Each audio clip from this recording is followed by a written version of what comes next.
Bismillahirrahmanirrahim. Assalamu alaikum everyone from the prayer room here at the Cambridge Muslim College. So on the Eid al-Adha we tend to think of things Abrahamic. It's the festival which reminds us of that ancient patriarch and his importance in our deen. And the Hajj itself is an enactment of some of the key iconic moments in his career, and that of Ummuna Hajar and Hazrat Ismail alayhimus salam.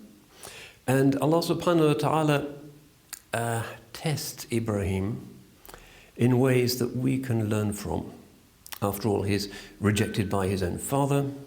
His ruler, Nimrod, throws him out, tries to kill him, persecutes him.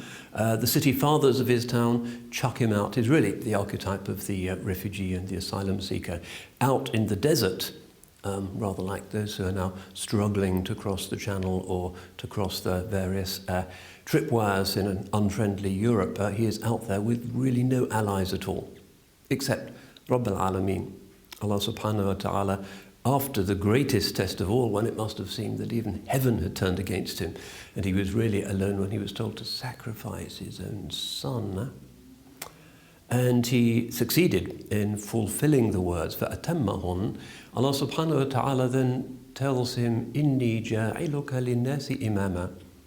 I'm appointing you to be an imam, leader. It's one of the few times where the word imam actually appears in the Quran. It's only about half a dozen times. And here Ibrahim alayhi salam is the paradigmatic, archetypal imam in the original Arabic sense of the word, which is not just a leader, but a model and an exemplar.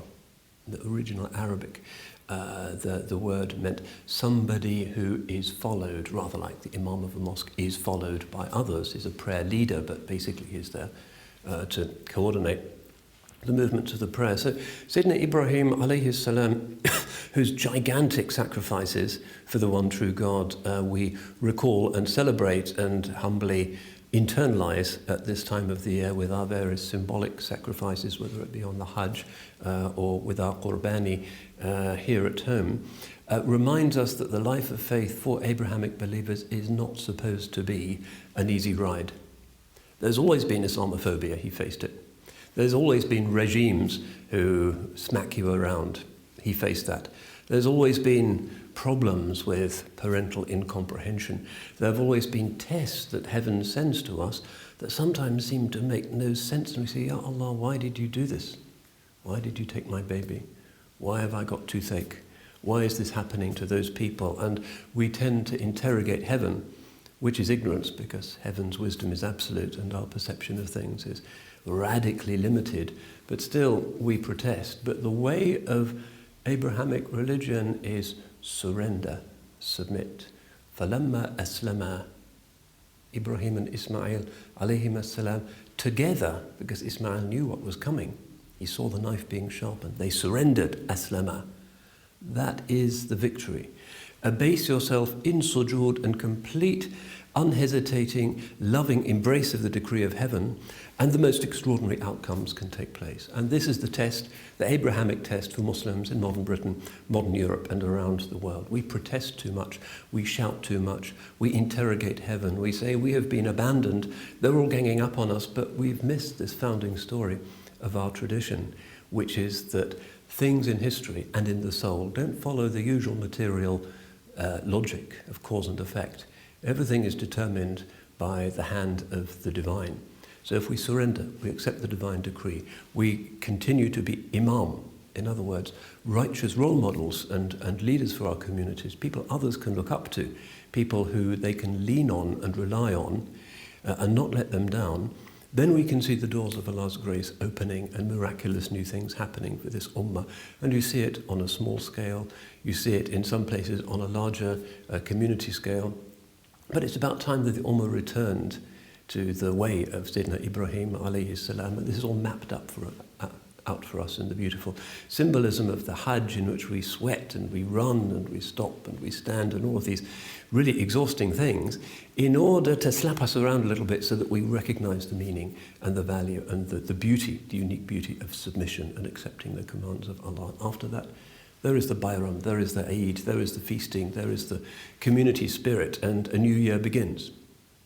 So may Allah subhanahu wa ta'ala make this spirit dominant in our hearts, that we accept His wisdom and not rely on our wisdom, that we hand things over to Him, that we do not fear any other than Him, and that we be people of hope, knowing that the gates of an extraordinary progeny, look at what Sayyidina Ibrahim alayhi salam was given, his ummah, not just his dhurriya, his physical descendants, but all those who say alayhi salam after his name, more numerous than the stars of the sky, this extraordinary fath opening.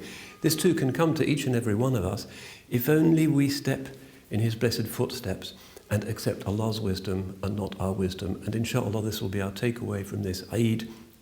And it will be the spirit with which we embrace family and loved ones, and inshallah face with confidence and trust the challenges that the new year will bring. So many blessings to all of you from our little team here at the little college here in Cambridge.